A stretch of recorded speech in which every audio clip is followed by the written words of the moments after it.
Edward II of England, who reigned from 1307 to 1327, was arguably one of the more controversial monarchs in English history. He's remembered for scandal, rebellion, and military failure, and his death remains one of the many mysteries of medieval England, with disturbing stories told about his grim fate. Edward II was born on the 25th of April 1284. He was the fourth son of King Edward I, better known as Longshanks.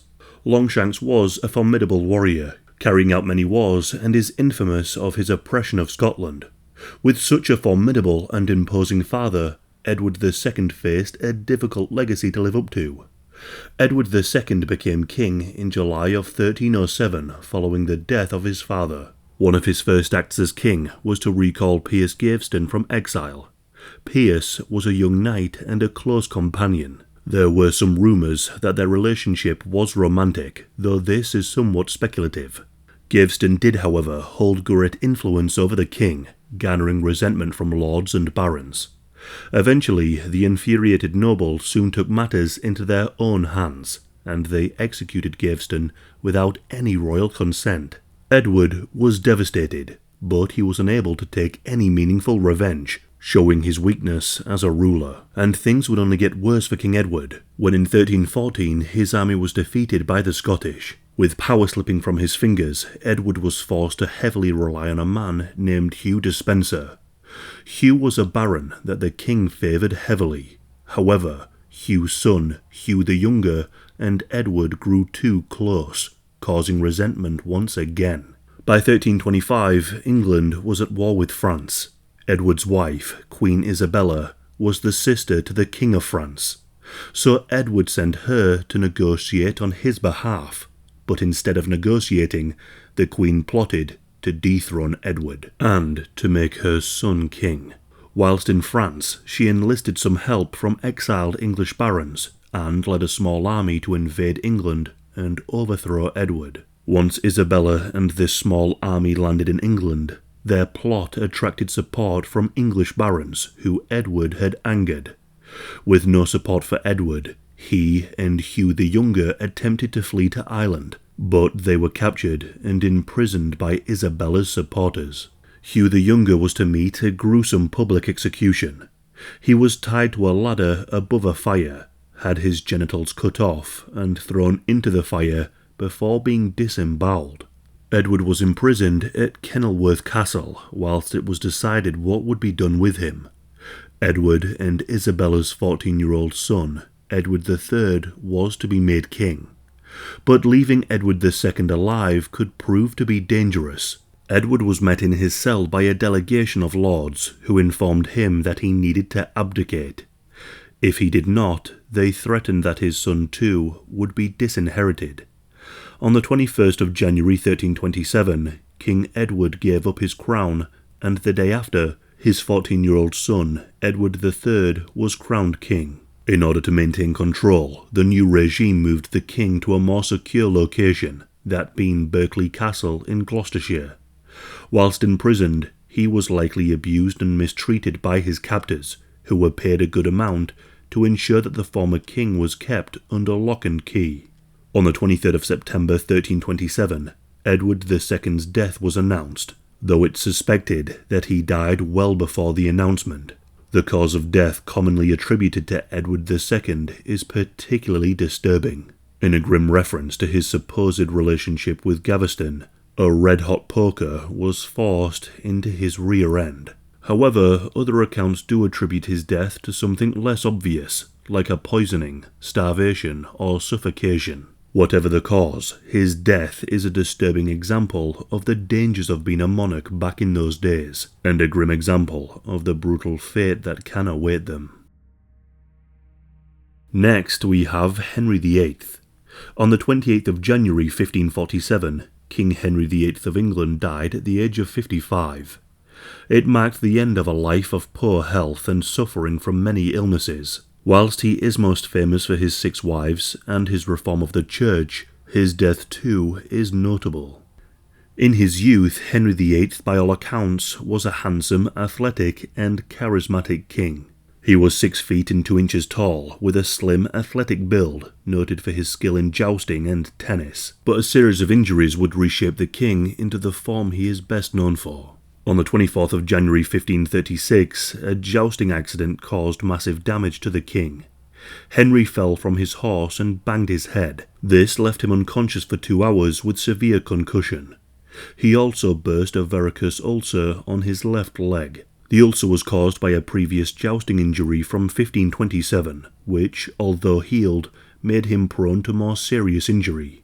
Ulcers would soon afflict both of his legs, and became a constant source of pain and constant cause of infection, often discharging pus. These ulcers limited the king's mobility, which led to him putting on weight and becoming obese. The once active king became prone to being bloated, irritable, and sedentary.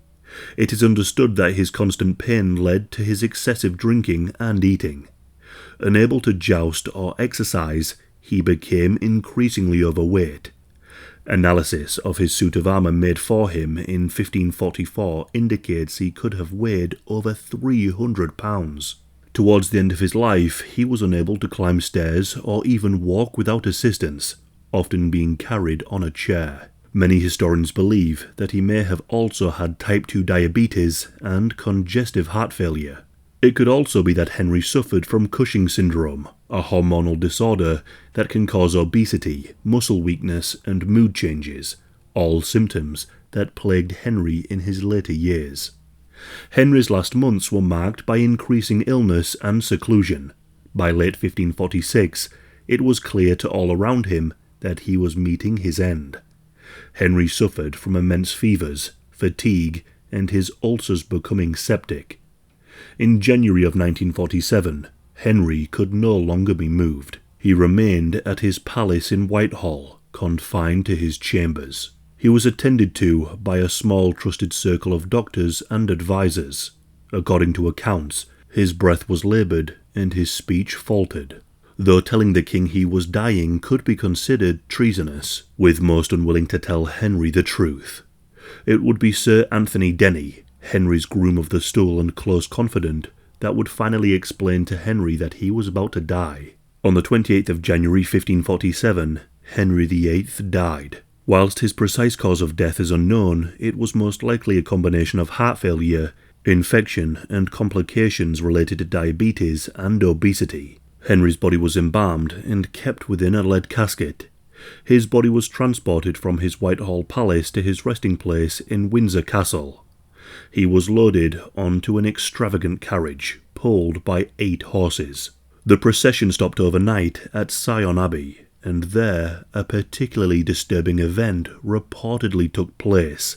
It's said that Henry's bloated corpse leaked bodily fluids onto the floor, and dogs were seen licking the remains that poured onto the ground.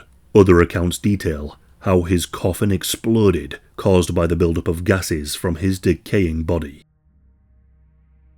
And finally, we have the princes in the Tower. Also buckle up, because everyone in this story is called Richard or Edward. The 2 princes, Edward V, aged 12, and his younger brother, Richard, Duke of York, aged 9. In 1483, they vanished while being held at the Tower of London. Their disappearance has been subject to much speculation, and the role played by their protector and uncle, King Richard III.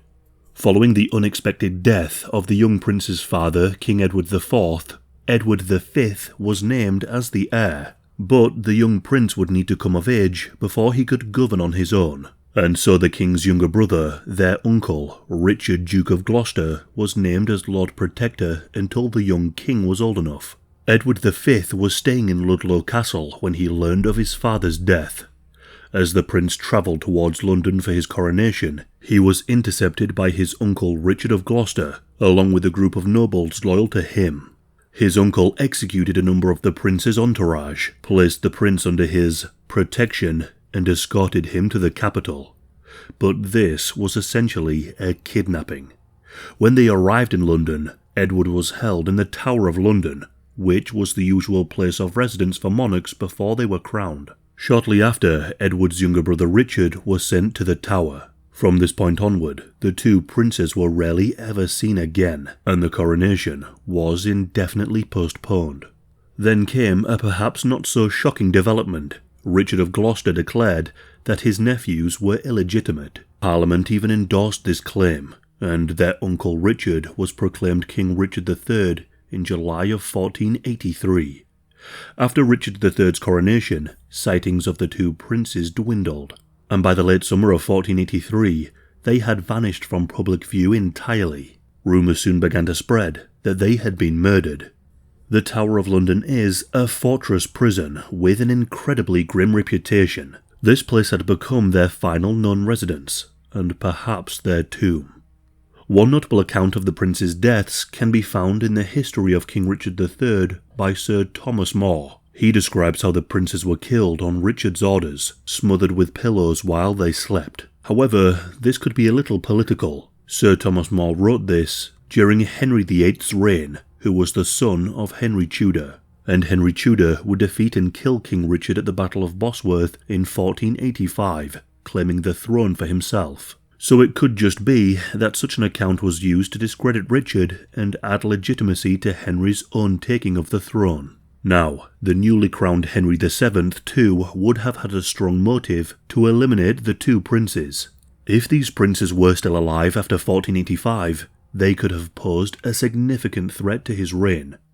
Some historians suggest that Henry could have had them killed after he gained power, then covered his role up by pushing the story that Richard III was the one responsible. There were even examples of people claiming to be one of the missing princes. Perkin Warbeck claimed to be Richard, Duke of York, and he even managed to gain support in Europe for his claim to take the English throne.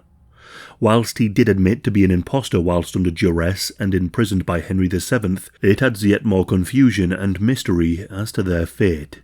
But in 1674, some light was shone as to the prince's fate. Workmen renovating the Tower of London discovered a small box containing two small skeletons buried beneath a staircase in the White Tower. King Charles II had the remains buried in Westminster Abbey, believing them to be the missing princes. Though it should be noted that these were not the first remains of children to be discovered in the Tower of London. In 1623, the bones of a child were found in a turret, and they were thought to be one of the princes. And again, in the early 1600s, two skeletons were reportedly discovered in a bricked-up room near the king's lodgings at the Tower.